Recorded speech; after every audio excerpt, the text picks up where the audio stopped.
now behind us, and my god, there was a crazy amount of great wrestling and moments this week.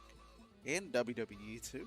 Huge shoutouts to Big Obafemi, Io Sky, and new champion Samuel Zayn. But this is an AEW draft league, and this like more in-ring wrestling on AEW and ROH TV this week than I think I might have ever seen a company output in a week's span in their 4 shows that they had this week. By the way, if you're one of those wrestling fans that blindly shits on other promotions and products, can somehow find nothing of value in them, and proceed to bitch and moan incessantly on social media, you're just a turbo underwear stain. I get it's what social media has become since just before that whole pandemic thing started all those years ago.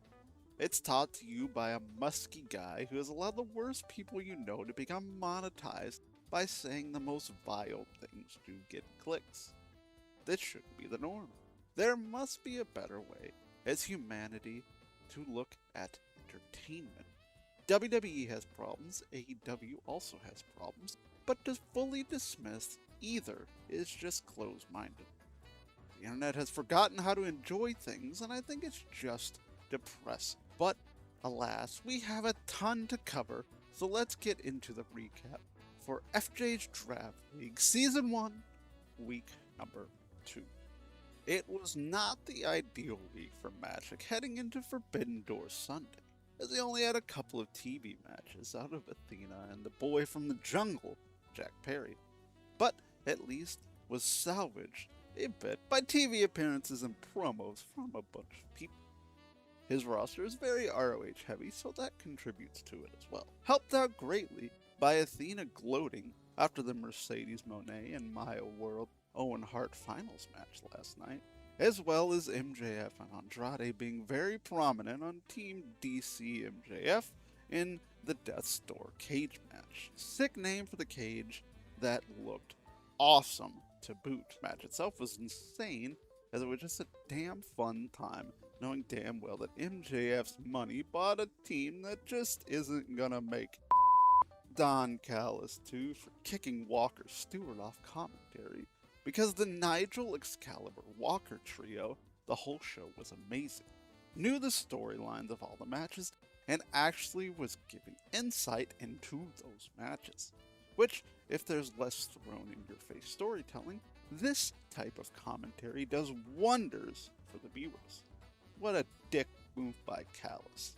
As usual, I do think if AEW had Nigel and or Taz with Excalibur and say someone like Ian Riccaboni, you could have a sick booth week in and week out, since Riccaboni is very much in the same vein as Walker. Other than that though, Magic may have to rethink some things going forward, and possibly move some people around to get some motion going with his very honor-based squad. Much like Magic, Chibi was heading into Forbidden Door Sunday with sparing matches on TV this week, but bolstered by a successful Orange Cassidy title defense and a good amount of TV appearances. Old man Adam Copeland helped anchor his roster this week as well, retaining against what the Dog's doing in a meddling but fine enough match. It saw a huge fan favorite finally come back from injury in Jay White to attack some old New Japan and Bullet Club friends in Finley and Connors,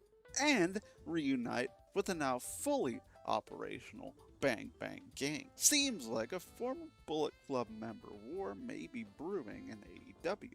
And with the Bucks and Kenny Omega still going strong too, there's a lot of generations of Bullet Club in AEW right now. I also think Hikaru Shida has a great shot of nabbing the TBS Championship in the Survival Over the Fittest match coming up on Dynamite this week too. Angelico is dead weight at this point though, and if Chibi pulls the trigger on dropping him for someone, or any team really drops anybody, keep up with my socials or check my website for any updates during the week.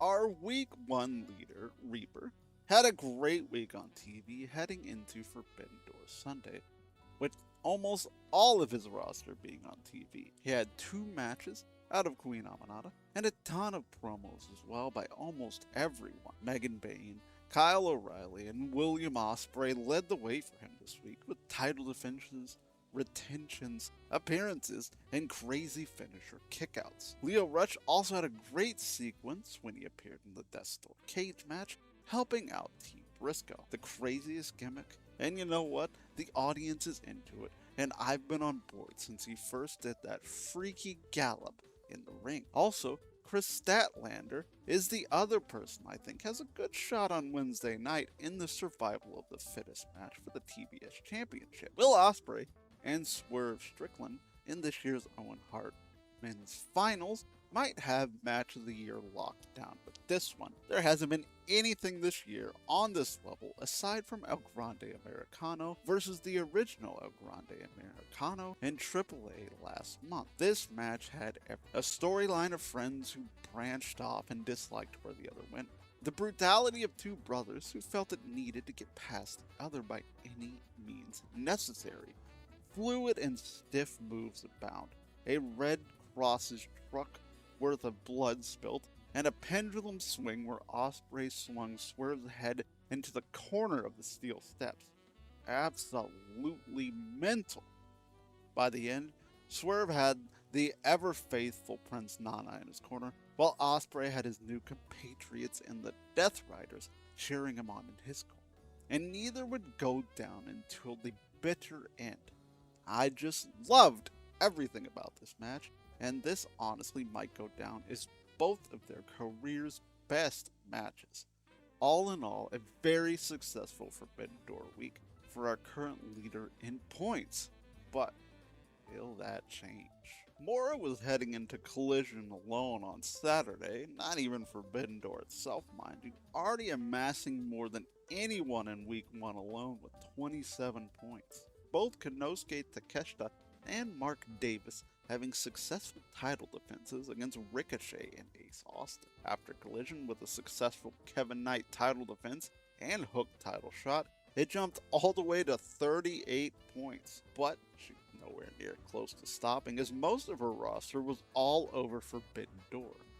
As mentioned, Switchblade also helped out our deadbeat father Christian Cage in retaining the AEW World Tag Team titles. Knight was actually decimated into the afterlife off the top of the death's door through a pile of tables after falling for a Scooby-Doo ass booby trap, while Takeshita took out his former bestie Kyle Fletcher with a nasty blue thunderbomb table spot. Finally, Mercedes Moné and Maya World had an absolutely stellar, if not a tiny bit sloppy at times, match in the women's Owen Hart Finals. A few miscues, but the match was great overall. The story they told with the returning force versus the young upstart had me invested. Crazy though that Mercedes thought to pay off Maya's outfit to turn on her a bit throughout the match too. The crowd, by the way, all night, for a long as hell show, was stellar from the pre-show until the final bell. Maya World has now been made into a legit threat to any of the titles. Looking at you, Athena, though, most of all. While Mercedes, who has been on fire since returning from her respite, can now go on to the main event at Wembley. I don't care what you say, Toni Storm, Willow Nightingale, now Tekla, and Mercedes Moné are the top guns in the AEW women's roster. If Athena finally comes up to join them too, then that's a hell of a group to have at the top of the division. Just another incredible Owen Hart final between these two wrestlers. Heading into Forbidden Door, FJ's team was one of only 2 teams to have a TV appearance by each roster member heading into Forbidden Door Sunday. Alongside Goose, the train just kept rolling down the tracks from this week's get-go as Bandito and Roderick Strong both had 2 matches this week, successfully defended and lost title shots between them as well. Same with Persephone, who successfully defended her CMLL Women's Championship against Billy Starks on Collision, on the road to her TBS Championship shot on Dynamite as well. Tekla is just awesome, and Starlight Kid was a treat. This title match will be underrated by a lot of people, and I don't think it was better than Mercedes and Maya, but it was a fun ride. Taro Okada, the Stardom president, is a freaky dude that must want this to keep happening, which makes him a man of great culture to many. But he needs to stop using generative AI slop because SLK's Titantron image was absolutely atrocious. Side note, Takeshita and Rush in the Death's Door had Okada looking like he's just having a blast right now before he inevitably wraps up this back half of the year. Kenny Omega, though, had arguably, in the world of AEW, the biggest win of the week on his roster. Rumors of Kenneth Omega's washed status have been enormously fabricated, as this match with Zack Sabre Jr. on almost any other card alone would be the best match by a mile. But this is AEW, where time is given and the wrestlers go bonkers. Kenny, even at his age and almost in the twilight of his top of the card dominance, is still extremely capable of not only keeping up with the best technical wrestler in the world in Zack Sabre Jr., but also still being as crisp as ever with his offense and a powerhouse absorbing damage. ZSJ worked over his arm mercilessly, and in Sabre Jr. fashion, was a proper dickhead throughout this insanely good match. The first step towards redemption has started for Omega, but will he be able to climb that mountain one more time to give Ospreay his dream opponent for his dream match in Wembley? Deonna Purrazzo got injured, so Goose elected to drop her after her successful Global Wars title defense on Thursday and picked up Harley Cameron. For clarification, she wasn't able to get any Harley Cameron points if she had shown up on Collision or Forbidden Door. She'll be able to get them started with Dynamite next week, or if one of those random ROH specials happen or something. This is how it will go for any injury swaps that may happen during the week. With that out of the way, Goose had a stellar week as well. Not only did she have a solid enough week thanks to Deonna Purrazzo retaining her title against Olympia, Forbidden Door itself was extremely kind to her, with Lena Cross retaining her AEW Women's Tag titles on the pre-show, Jon Moxley retaining the Continental title in a great match with Bandito, and Mark Briscoe technically just won an Eliminator match thanks to Team Briscoe beating Team DCMJF in Death's Door.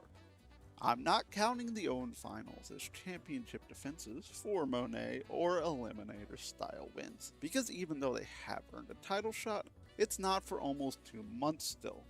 And we already know MJF will defend against Briscoe on Dynamite this week. Goose's team is finally living up to the Bleeders moniker she gave them almost solely on the back of Swerve alone in the Owens final match with Will Ospreay. I thought William was gushing, and then Swerve said, "Let me show you how to need a hospital stay, bruv." Like I already mentioned, this match is just unbelievable. There was a spot in the middle where Ospreay was trying to counter something in a sequence, and Swerve turned it into the most fluid power slam spot you're ever gonna see in pro wrestling. The heelish taunting and jawing from the most dangerous man in AEW in the match between brothers was more like sibling animosity than, say, MJF level assholery.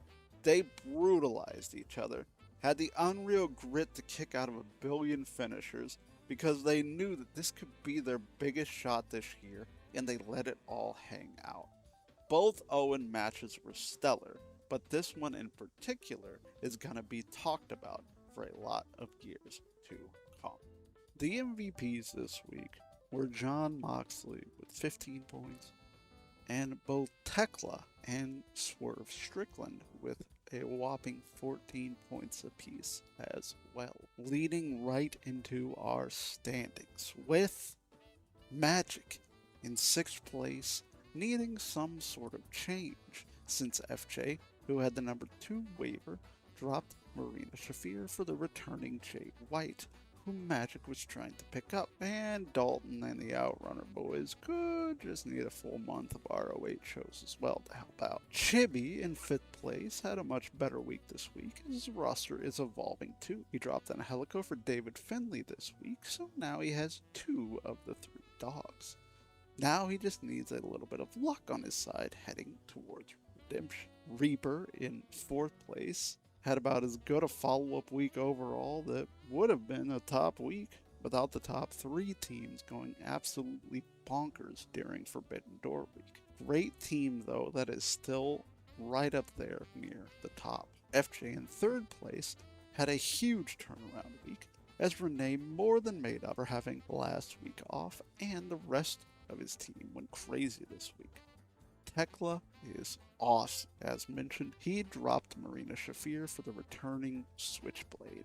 Mora in 2nd place was not to be outdone. She ended up with 1 more point than FJ this week. Mora's front end of her week leading into Forbidden Door Sunday was insane, and then Monet and Maya just had a crazy week between them overall. She also ended up dropping Alicia Atout for Lexi Nair. Goose is in 1st place now and screaming the goose is loose. By far the most points this week, with the Bleeders, John Moxley and Swerve Strickland, having 2 of the most points this week alongside the aforementioned Tekla. She vaults into sitting alone atop the mountain after week number 2 and AEW's first pay-per-view of this draft league.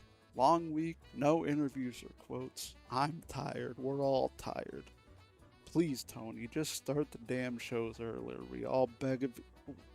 Wait, my God, as I'm recording this, Tony Khan actually announced a 1 hour earlier start time for the next pay-per-view in Redemption. Thank the heavens. But it was still so much wrestling this week, so I'm glad week 3 seems to be quite a cool-down week, where all 3 shows should be aired by Thursday or Friday night. What a nice relief after just so much wrestling this past week. See y'all next week as we go over week number 3, and be sure to keep up with my website or socials for any updates that may happen.